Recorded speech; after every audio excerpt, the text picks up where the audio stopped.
Listen, I just want to come and remind somebody that you are the mission. You are literally the mission. I know sometimes, y'all, we get in this physical world and we forget that we've been sent here on a mission, and we forget that we've been sent here with an assignment, with a purpose. And so we get caught up in this matrix. I come to tell you on today that you are the mission. You are literally the mission. Y'all, before we get started, let me just say I love y'all so much. I love y'all so much. I really do, y'all. And when I say that, I mean it. I know people like, you shouldn't throw around that love word because this and this and this. But when I'm connected to somebody on a soul level, listen, baby, it's all love. Because that ain't nobody but God. So please know that I absolutely love each and every single one of you. Welcome to those of you that have subscribed to the channel. Thank you so much. Those of you that are donating through PayPal and Cashapp and super thanks. Those of you that are hitting a thumbs up. Those of you that are leaving comments. Those of you that are just checking in, letting me know that, it's all good. I appreciate that. So y'all, let's talk about it. What is mission? What's the definition of that? An important assignment carried out for political, religious, or commercial purposes, typically involving travel. I told y'all, we forever evolving. We forever changing. We're forever becoming. That's a part of your mission. This thing say typically involving travel. We think we have to physically go somewhere. Baby, you can travel in your mind. God can do an upgrade in your heart. Again, what's the definition of mission? An important assignment carried out for political, it doesn't always have to be religious, for political, religious, or commercial purposes, typically involving travel. God can use you wherever he wants to use you. You are the mission. So let's get into it, y'all. Let's talk about you being the mission. Number one, doing the inner work to heal allows you to be available and whole for those who God is entrusting you with. We're talking about you being the mission. Sometimes we get on these assignments and we forget that it's really about us. It's really about us, y'all. Let's think about that. That's real deep for me. Listen, when God gave it to me, it's real deep. It's really about us. We're talking about breaking the generational curse. We're talking about showing up, doing what God has called us to do. But listen, the mission is really about us. And in us healing, in us doing the work, in us showing up, being who God has called us to be, we unconsciously give other people the permission to do the same. The mission has always been about you. Again, number one, doing the inner work to heal allows you to be available and whole for those God is entrusting you with. You're on a mission, but he sends you on assignments. And so when you show up and you've done the inner work, you're healed, you're whole, you can be used as his vessel. You can be used as his mouthpiece. Now, are we perfect? No. Healing comes in layers. But you have a heart to do it. He's entrusted you with the assignment. He's put you on the mission to do it.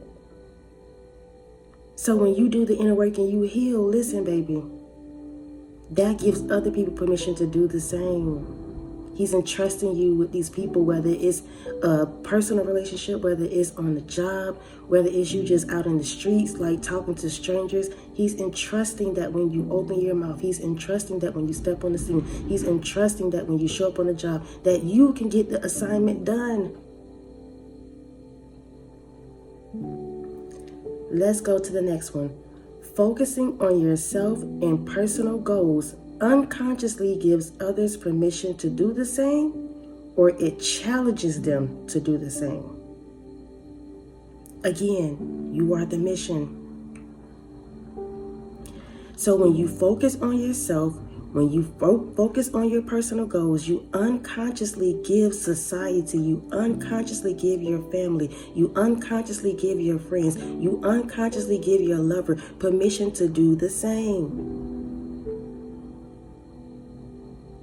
You are the mission. Even if you don't never open your mouth, people are watching your actions because you are the mission. You are the assignment.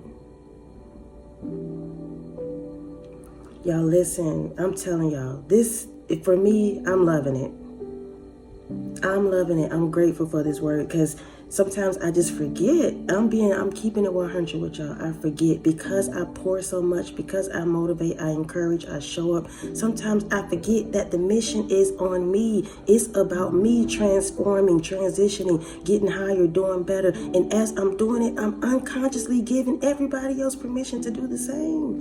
It's the same way with you. You don't have to have a platform to do that. You don't have to have an audience to do that. You don't have to have nobody clapping for you to do that. You can do that right where you are. And you are doing it. I just come to remind you on today that you are the mission, baby. You are the mission. Let's go to the next one. Creating a space of stability mentally, emotionally, causes those who lack it to be drawn to you. Now this one right here, you have to be very careful about. Let me read it again. Creating a space of stability, emotionally, mentally, causes those who lack it to be drawn to you.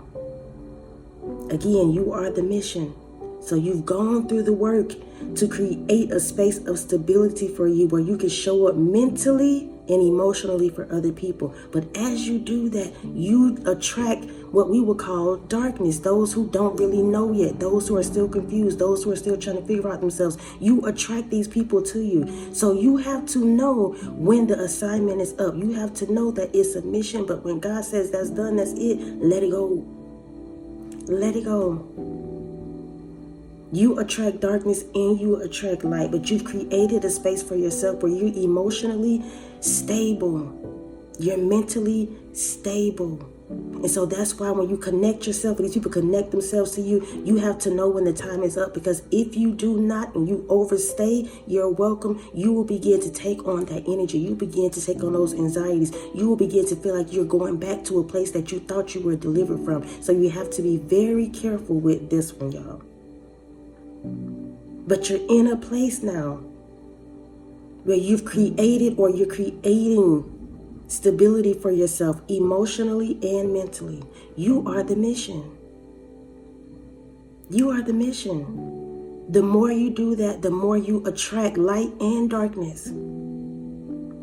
We got to get out of a point where we're trying to figure out like, why I'm attracting this, I'm attracting that. And sometimes, yes, you attract different things because of what you're putting out in the atmosphere, but then there comes a time where you feel like you've done the inner work, you are healed, you're whole, you're happy, you're ready to go, and you still attracting darkness. That's because that's just how that works. Darkness wants to come to the light too, even though they try to act like they don't, even though they try to pretend to be hard, even though they try to act like you're irrelevant. They are intrigued by you, they watching you.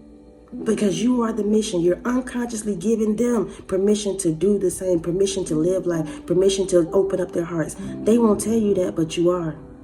Because you're the mission, baby. Let's go to the last one. Despite all the wrongful things done to you, you continue to show love and keep love at the forefront.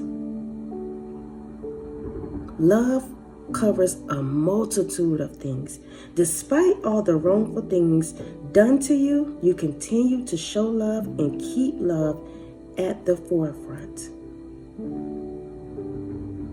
That's your mission. People see that, they admire that, they hate that, but what they gotta do is respect it, because you are the mission, baby.